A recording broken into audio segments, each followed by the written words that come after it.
Բարև ձեզ Անդրանիկ, շնորհակալ եմ, որ համաձայնեցիք այս զրույցին, մի քանի թեմաների հետ կապված կներկայացնեք ձեր գնահատականը։ Ռուբեն Վարդանյանը Բաքվից ձայնային հաղորդագրություն է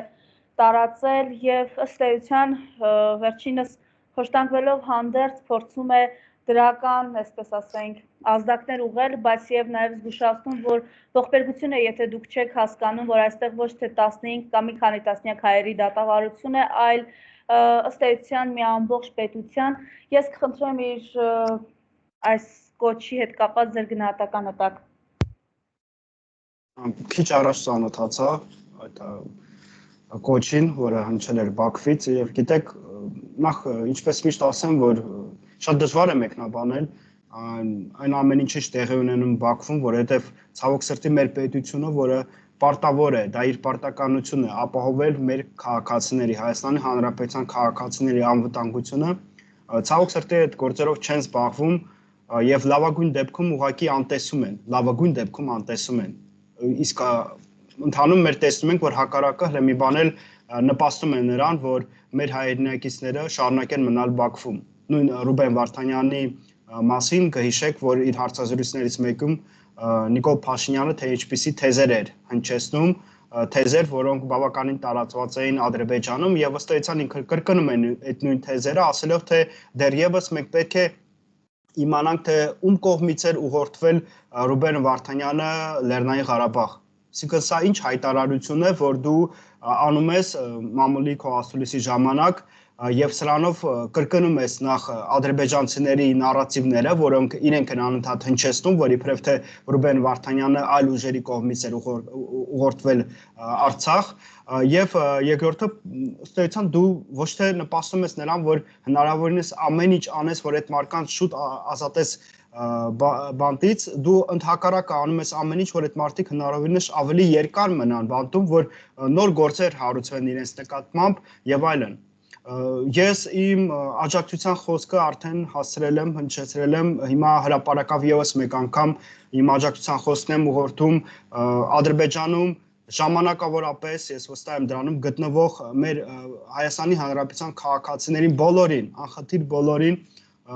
պինդ եղեք, ուժեղ եղեք, մենք որպես հասարակ քաղաքացիներ, լրատվականներ, ժուրնալիստներ, քաղաքական գործիչներ եւ բոլորս հնարավորինս ամեն ինչ անում ենք, որ շուտ հասնենք ձեր ազատությանը, հնարավորինս շուտ հասնենք դրան։ Ցավոք սրտի այն պետությունը, որի հետ մենք հույսեր ենք կապում, մեր հայրենիքը, Հայաստանի Հանրապետությունը, այսօր զարթված է այնպիսի ուժերի կողմից, որոնք չեն ցանկանում, որ դուք վերադառնաք եւ ոչինչ չեն անում դրա համար։ Բայց այնուամենայնիվ մենք չենք հանձնվում, դուք էլ մի հանձնվեք եւ ես վստահ եմ, որ արդարությունը վերականգնելու է եւ մենք կհասնենք մեր նպատակին եւ դուք հնարավորինս շուտ ազատության մեջ կգտնվեք եւ կկարողանաք վերադառնալ Հայաստան եւ վերամիավորվեք ձեր ընտանիքի անդամների հետ։ Այդ ուղերձից ես նաեւ կառանձնացնեի այն հատվածը, որտեղ Ռուբեն Վարդանյանը խոսում է խաղաղության մասին, որ երկարատև, եթե մենք խաղաղության ենք ձգտում, ապա այդ խաղաղությունը պետք է ապահովի բոլոր կողմերի շահերը։ Հիմա ես կարծում եմ դրանով ինքը ուղերձ նաեւ հղեց Երևան առաջին հերթին իշխանություններին եւ իհարկե ժողովրդին մեր, որ այն ցանկությունները, որոնք այսօր ունեն Հայաստանի Հանրապետության իշխանությունները, հնարավորինս շուտ ստորագրել այդպես կոչված խաղաղության փաստաթուղթը, որը ըստ էության միակողմանի զիջումներ է նշանակում Հայաստանի կողմից, դա երկարատև խաղաղությանը չի բերելու։ Այսինքն սա այն միտքն է, որը ես եւ իմ գործընկերները Հայաստանից ես Թուրքից անընդհատ ասում եմ։ Այսինքն հասկանում եք, չէ, որ անգամ խոշտանգվելով հանդերձ այս մարդը փորձում է զգուշացնել, բացատրել, չգիտեմ, էլի, սրան զուգահեռ խոշտանգվում է Բակո Սահակյանը, Լևոն Մնացականյանը, Արկադի Ղուկասյանը, բոլորը այնտեղ հայտարարում են, Լևոն Մնացականյանը հայտարարում է, որ այո, պատերազմել է Արցախի ազատագրման համար, որ տեղերում էլ որ չի հասցրել կռվել, անհրաժեշտության դեպքում կկռվեր։ Բակո Սահակյանն ու Արկադի Ղուկասյանը հայտարարում են, որ Արցախի ինքնորոշման իրավունքը որևէ դատարանում քննելու առարկա չի եղել ու չի կարող լինել։ Ինչպես Վարդան Օսկանյանն ասաց, ըստ էության այս մարդիկ խոշտանգվելով եւ գերության մեջ գտնվելով հանդերձ շատ ավելի ազատ են, քան Նիկոլ Փաշինյանը, Ալեն Սիմոնյանը, Արարատ Միրզոյանը, Անդրանիկ Քոչարյանը եւ մյուսները լինելով բաց արևի տակ։ Շատ ավելի ազատ են եւ շատ ավելի հայրենասեր են, չնայած որ գտնվում են Բաքվում եւ կարող ենք միայն ենթադրել, թե ինչպիսի դժվարություններով են հիմա իրենք անցնում, բայց այնուամենայնիվ տեսեք, թե ինչպեսի հայրենասիրություն են իրենք ցուցաբերում եւ չեն հրաժարվում այն ամեն ինչից, ինչ մեր ազգը տասնյակ տարիներ, հարյուրավոր տարիներ շարունակ կուտակել ենք։ Մեր ժառանգությունից չենք հրաժարվում։ Իսկ այսօրվա իշխանությունները Հայաստանի Հանրապետության այդքան հեշտ տեսեք անգամ վախենում են արտաբերել Արցախ բառը։ Նույն Ալեն Սիմոնյանը մեկ անգամ որպես վրիպում իր մոտ եղավ դա, երբ ասեց Արցախ, դրանից հետո երևի մի 3-4 անգամ Ղարաբաղ էր ասում։ Ինչից էր վախենում այդքան։ Մարդը Հայաստանում է գտնվում, ազատ է իր խոսքում, ոչ մեկ իրեն չի խոսշանգում եւ այլն, չի ճնշում, բայց տեսեք ինչքան վախեցած են եւ ցավոք սրտի ես սա բազմիցս եմ ասել եւ եւս մեկ անգամ կարող եմ կրկնել, այսօրվա իշխանությունները վախկոտ իշխանություններ են։ Մենք Հայաստանը այսօր գտնվում ենք այնպիսի տարածաշրջանում, որտեղ մեր շուրջ են Թուրքիան, Ադրբեջանը, Իրանը, Վրաստանը, մեր տարածաշրջանում ազդեցիկ դերեր են Ռուսաստանի Դաշնությունը, որոշ տարածաշրջանային պետությունները եւս փորձում են իրենց ազդեցությունը տարածել եւ այս տարածաշրջանում դու չես կարող լինել վախկոտ, որովհետեւ եթե դու վախկոտ իշխանություն ունեցար, քեզ բոլորը ճնշելու են, քեզանից բոլորը փորձելու են խլել քո տարածքները։ Ցավոք այնիշ տեղի ունենում այս տարիների ընթացքում 2020 թվականի պատերազմի արդյունքում մենք կորսեցինք տարածքներ եւ աղրելի մեծ թվով զոհեր ունեցանք։ 2023 թվականի սեպտեմբերյան դեպքերի ժամանակ ամբողջությամբ Արցախը օկուպացվեց Ադրբեջանի կողմից եւ 100,000-ից ավելին մեր հայրենակիցներ ստիպված եղան լքել իրենց հայրենի տարածքները։ Եվ դրանից այդ ամեն ինչից հետո դեռևս մեր ժողովուրդը շարունակում է հանդուրժել այս իշխանությունը, վախկոտների իշխանությունը, մի իշխանություն, որը պատրաստ է գնալ յուրաքանչյուր զիջումի միայն թե պահպանի իշխանությունը։ Իսկ գիտեք ինչից են իրենք այդքան վախենում, որ ուզում են պահպանել իշխանությունը, ամեն ինչ շատ պարզ է։ Իրենք վախենում են, որ այն ուժը, որը կարող է գա իշխանությանը իրենցից հետո, իսկ դա յուրաքանչյուր այլ ուժ կարող է լինել։ Ես կարող եմ գալ իշխանությանը, դուք կարող եք գալ։ Յուրաքանչյուր մեր քաղաքացին կարող է գալ իշխանությանը։ Մենք քրեական գործեր ենք հարուցվելու բոլոր այդ մարդկանց դեմ, ովքեր հանձնեցին Արցախը։ Բոլոր այդ մարդկանց դեմ, ովքեր մեղավոր են, որ մենք հազարավոր մարդկանց ենք կորցրել այդ պատերազմի ժամանակ։ Այս ամեն ինչից վախենալով իրենք փորձում են կարճած մնալ այդ իշխանությունից, ամեն ինչ անում են, որ իշխանությունը պահպանեն իրենց ձեռքերում։ Միայն սա է, ֆիզիկապես վախն է, իրենց կյանքի վախն է։ Իրենք դրանից է ամեն ինչից վախենում են։ Եվ այսպիսի վախկոտ իշխանություններ մենք ուղղակի այդպիսի շռայլություն չեն կարող մեզ թույլ տալ, որ ունենանք նման իշխանություն։ Այն էլ այսպիսի դժվար իրավիճակում, որը ստեղծվել է մեր տարածաշրջանում, որ մեր Հայաստանի Հանրապետության քաղաքացիները գերության մեջ են գտնվում, որ մենք ունենք փախստականներ եւ իրենց հարցերով պետք է զբաղվենք։ Այս ամեն ինչը մի կողմ գցած, մենք նպաստում ենք նրան, որ ուղղակի այսօրվա իշխանությունը շարունակի մնալ մեր պետության ղեկին եւ շարունակի վնաս հասցնել մեր պետականությանը։ Եվ գիտեք,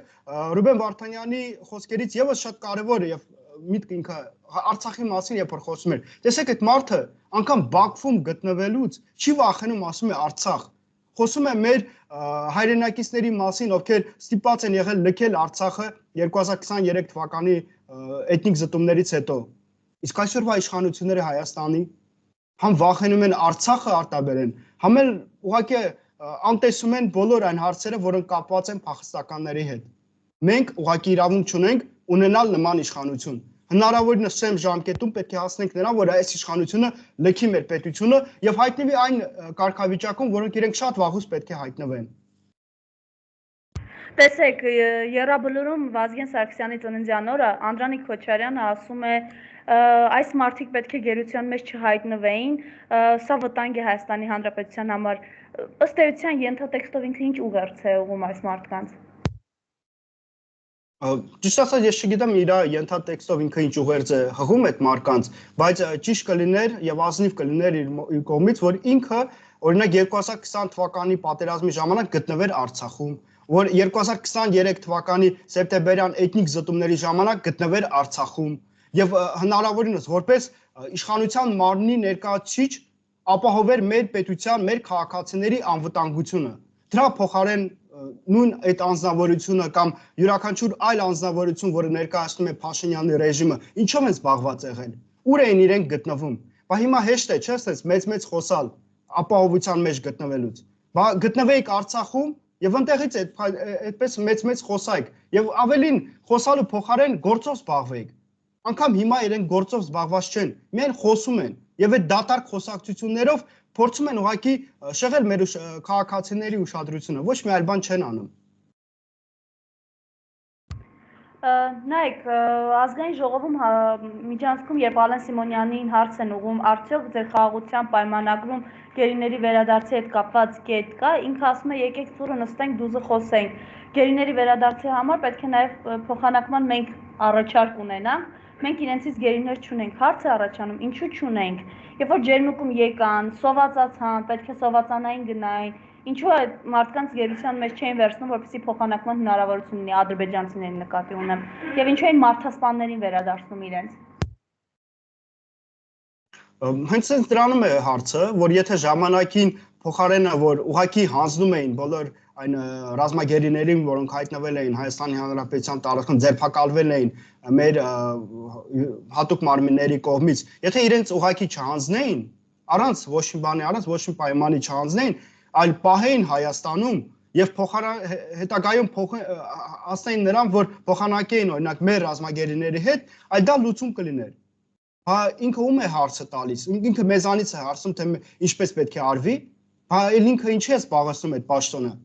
Թող ուրեմն հրաժարական տա եւ այնպիսի մարդիկ գան իշխանությանը, ովքեր ունեն հարցերի պատասխանները եւ մեր քաղաքացիներին հարցեր տալու փոխարեն գործով կզբաղվեն։ Ալեն Սիմոնյանը թող այս գործով զբաղվեր, թող երբ որ Նիկոլ Փաշինյանը հանձնում էր ուղղակի այդ գերիներին, որոնք գտնվում են Հայաստանում, առանց ոչ մի բանի հանձնեց, որպես խաղաղության նշան, թե ինչ էր խոսում։ Հիմա դրա փոխարեն թող ինքը կանգներ ասեր, էս ինչ ես անում։ Մի հանձնի, պահի, հետագայում կաղա ինչ որ այլ փոխանակում տեղի ունենա։ Բա դրա փոխարեն ինքը, չգիտես ինչով էր զբաղված։ Ես չգիտեմ որտեղ էր գտնվում, Հայաստանում էր, թե հանգստյան մեջ էր գտնվում։ Բա դրա փոխարեն գործով զբաղվեք։ Հիմա գիտեք, այս պոպուլիզմը ուղղակի մեր ժողովրդին ուտում է ներսից, քանդում է մեր պետությունը։ Բոլորը պոպուլիստ են դարձել, հատկապես իշխանությունները։ Հələ լավ, երբ որ հասարակ քաղաքացիներն են պոպուլիզմով զբաղվում, դա մի կողմ դնենք։ Բայց երբ որ իշխանության ղեկին գտնվող անձնավորություններն են պոպուլիզմով շարունակում զբաղվել, այն էլ այսպիսի դժվարագույն իրավիճակում, երբ որ մեր պետությունը գտնվում է, սա ուղղակի քանդում է մեր պետությունը ներսից։ Թշնամին ներսում է գտնվում։ Այո, մենք ունենք թշնամիներ դրսում եւս, բայց գլխավոր թշնամին ցավոք այսօր ներսում է գտնվում եւ ներսից քանդում է մեր պետությունը։ Երբ այսպես Ադրբեջանից կոնկրետ այս խոշտանգման մենք դրվագները տեսնում ենք բացեի բաց, երբ կոնկրետ սպառնալիքներ են ամենօրյա ռեժիմով հնչում, մենք սա մենք անդրադառնանք, որ Անկարայում Ալիևը հայտարարում է, որ Նախիջևանը իրենց պատմական հայրենիքն է։ Սրան զուգահեռ Սասուն Միքայելյանը, լինելով ԵԿՄ նախագահ, ասում է մենք մեզ պետք է խելոք պահենք։ Չգիտեմ, իրեն ինչ ունեք ասելու։ Առանձնապես ոչ մի բան չունեմ ասելու, ոչ այդ անձնավորությանը, ոչ նախորդին, ոչ էլ մնացածին։ Ինձ համար իրենք բոլորը նույնն են։ Իրենք ուղղակի Փաշինյանի ռեժիմ են։ Ռեժիմի անդամների այդ մասնիկներ են։ Հիմա այդ մասնիկները ինձ համար ոչ մի էություն իրենցից չեն ներկայացնում, որ բայց Սասուն Միքայելյանը ԵԿՄ նախագահ է, որը երկրապահը, չգիտեմ էլի, իր առաջին պարտավորությունն է երկրի սահմանները պահել։ Ու ինքը ասում է, որ պետք է խելոք մնանք։ Դե հենց դրանում է ամբողջ խնդիրը, որ այդ մարդը փոխարենը զբաղվի գործով, որ գնա իր պարտականությունները իրականացնի, կանգնած ինչ որ տարօրինակ հայտարարություններ է անում։ Հայտարարություններ, որոնք ոչ թե իօգուտ են մեր պետականությանը, այլ ի վնաս են մեր պետականությանը։ Ամբողջ խնդիրը սրանում է, որ այս մարդիկ իրենց գործերով չեն զբաղվում, ոչ էլ ցանկություն ունեն, ոչ էլ նպատակ ունեն իրենց պարտականություններով, իրենց գործերով զբաղվեն։ Դրա փոխարենը ստեղ այնտեղ հարցազրույցներ են տալիս եւ ինչ որ տարօրինակ հայտարարություններ են անում, որոնք ի վնաս են մեր պետականությանը, ես սպառնալիքներ են առաջացնում մեր անվտանգությանը պետության։ Սրանով են զբաղված այս մարդիկ, ոչ մի այլ բանով։ Ինձ համար իհարկե մեծ ցավ է դա, երբ որ դուք նշում եք, որ ինչպիսի պաշտոններ են իրենք զբաղեցնում, Ալեն Սիմոնյան, այդ մի անձնավորությունը մնացածը, երբ որ ասում եք ինչ պաշտոններ են, ինձ համար դա մեծ ցավ է, որ մեր պետությունը, մեր ազգը, որը ունի իրականում շատ մեծ պոտենցիալ, կան մարդիկ, ովքեր կարող են զբաղեցնել այդ պաշտոնները եւ օգուտ բերել մեր պետականությանը, շատ մեծ ցավ է ինձ համար, որ մեր հանրությունը հանդուրժում է նման անձանց։ Հանդուրժում է, որ իրենք մնան իշխանությանը։ Այս սա է ինձ համար մեծ ցավ, որովհետև հնարավորինս սեմ ժամկետում այս բոլոր այդ մարդիկ ու մանուները դուք հնչեցրիք եւ դրանցից ավել էլի մարդիկ կան բոլորը պետք է բանդերում հայտնվեն բոլոր իրենց արարքների համար բայց դրա փոխարեն իրենք հանգիստ շարունակում են շրջել Երևանում զբաղեցնում են պաշտոններ եւ հայտարարություններ են տարբեր տեսակի անում որոնցում ոչ մի օգուտ չկա Կանք Ալիևի հայտարարությանը եւ Սրան այս հայտարարությունը մինչև Նիկոլ Փաշինյանը հոդված էր հրապարակել, որ նշում էր Հայաստանի բոլոր ճանապարհները բաց են Ադրբեջանի մարդատար եւ բեռնատար մեքենաների համար դեպի Նախիջևան, Թուրքիա։ Խնդրեմ։ Եթե բաց են, դե ինչու չեն անցնում։ Որովհետեւ այլ պահանջներ են, չէ՞ դնում Բաքուն եւ Անկարան։ Իրենց պահանջը 2020 թվականի պատերազմից հետո նույնն է։ Իրենք պահանջում են, որ Հայաստանը միջանցք տրամադրի։ Միջանցք, որը գտնվելու է այլ ուժերի վերահսկողության տակ կամ հենց իրենց Թուրքիայի եւ Ադրբեջանի վերահսկողության տակ։ Սա է պահանջը, որը հնչում է Բաքվից եւ Անկարայից։ Հիմա Հայաստանի իշխանությունները այս ձև են ուզում ներկայացնեն, այլ ձև են ուզում ներկայացնեն, ինչ որ փորձում են լազերկեք գտնել, բայց ոչինչ չի օգնում։ Որովհետև ի տարբերություն այսօրվա իշխանությունների Հայաստանի Հանրապետության, Թուրքիայում եւ Ադրբեջանում իշխանությանը գտնում են այնպիսի ուժեր, որոնք հստակ նպատակներ են դնում իրենց առջև եւ փորձում են հասնել այդ նպատակներին։ Ամեն ինչ անում են, որ հասնեն այդ նպատակներին։ Մեր փոխարեն այսօրվա իշխանությանը տեսեք ինչպիսի ուժեր են գտնում։ Մեկ մի հայտարարություն են անում, մեկ այլ հայտարարություն։ Մեկ Արցախը Հայաստանը, մեկ չգիտեք, մեկ սխալվեցինք, Արցախը միշտ Ադրբեջանը է եղել։ Մեկ ընդեղ ինչ որ այլ անձինք են հայտնվում, տարատեսակ հայտարարություններ են անում։ Հասկանում եք, Հայաստան այսօր դարձել է հայտարարությունների դաշտ։ Ամեն մեկը ինչ որ հայտարարություն է անում։ Ադրբեջանում նման դաշտ չկա, որ ամեն մեկը ինչ որ հայտարարություն անի։ Այնտեղ կա պետական շահ, պետական նպատակ, քարոզչություն պետական եւ այդ ամեն ինչը շատ հստակ իրենք իրականացնում են։ Եվ իհարկե այս դժվարագույն իրավիճակում Հայաստանի շարունակելու են պարտադրել, որ միջանցքը տրամադրի։ Եվ այդ ճնշումը Հայաստանի նկատմամբ մի քիչ շարունակական բնույթ է կրելու, որովհետև տեսեք այդ հայտարարությունները, որոնք հնչեցին Անկարայից, նաև երբ որ Ալիևը այնտեղ էր գտնվում, որ իբրև թե ոչ միայն Նախիջևանը, այլ նաև Արեմտյան Զանգեզուրը, ինչպես իրենք են անվանում Սյունիքի մարզը, դա էլ էր պատմական Ադրբեջանի տարածք, տեսեք իրենք արդեն հեռանկարներն են նաև ցույց տալի, որ միջանցքը ստանալուց հետո իրենք նաև ձգտելու են որ տարածքային նկարտումներ են ունենալու Հայաստանի նկատմամբ եւ ձգտելու են նրան, որ Սյունիքը հայտնվի Ադրբեջանի վերահսկողության տակ։ Այս ամեն ինչի մասին մենք տարիներ շարունակ խոսում ենք եւ ժամանակին, երբ որ վտանգների մասին ենք խոսում Արցախի ուղղությամբ, քմծիծաղով էին մոտենում մարդիկ։ Հիմա նույնն էլ ասում եմ Սյունիքի ուղղությամբ։ Առնվազն ես իմ տեղը կարող եմ խոսել եւ ասում եմ, որ ասել եմ Արցախի նկատմամբ այդ վտանգները ուշադրություն չեն դարձել, հիմա նույնն էլ ասում եմ Սյունիքի նկատմամբ։ Ադրբեջանը ու Թուրքիան չեն կանգնելու։ Իրենք ունեն հստակ նպատակներ, առաջնայինը իրենց համար այդ այդպես կոչված այդ Զանգեզուրյան միջանցքն է, որը ստանալուց հետո, եթե իրենք ստացան այդ միջանցքը, ամեն ինչ արվելու է, որ ամբողջ Սյունիքը կամ ինչպես իրենք են կոչում Զանգեզուրը հայտնվի Ադրբեջանի վերահսկողության տակ։ Դե եթե Արցախից հետո Սյունիքն էլ կորցրենք, էլ ինչ հայկական պետականության մասին խոսք կարող է լինել։ Հայաստանը գդաթարի որպես պետություն գոյություն ունենալ։ Առանց դրա էլ այսօր արդեն այդ վտանգի տակ կանգնած ենք մենք։ Բայց ինչ խաղաղության մասին է խոսքը, բայց ինչ, չգիտեն ինչ առաջարկեն։ Երեք իրեն ասում էին, էլի, այսինքն կարող ես հանգիստ գերիների փոխարեն քեզ առաջարկել, որովհետև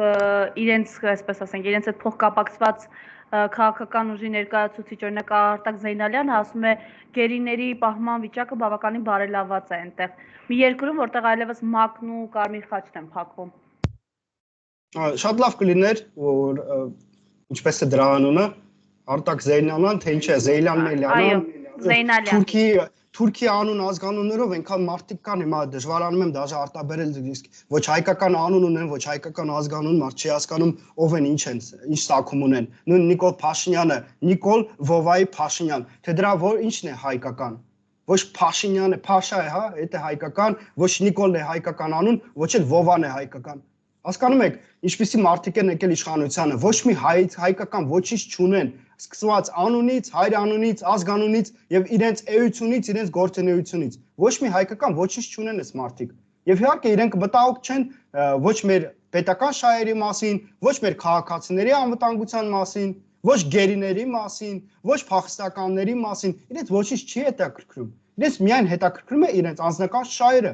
Դրանում իրենք թիվ 1 են։ Ոչ մեկ չի կարող մրցակցել իրենց հետ այդ հարցում։ Շատ հստակ այդ հարցում իրենց պարտականությունները իրականացնում են։ Ամեն մեկը հարստանում է։ Հիմա նայում ես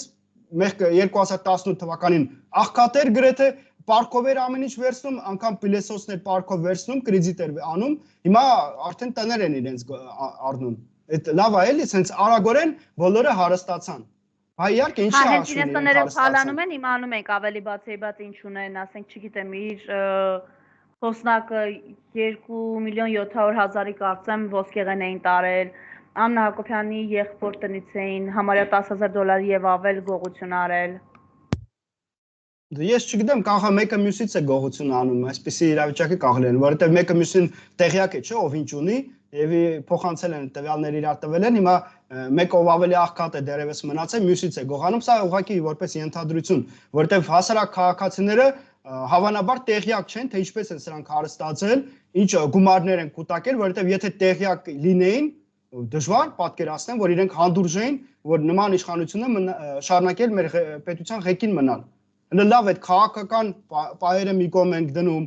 պետական դավաճանություն եւ այլն մի կողմ ենք դնում, բայց երբ որ իրենց սեփական գրպանից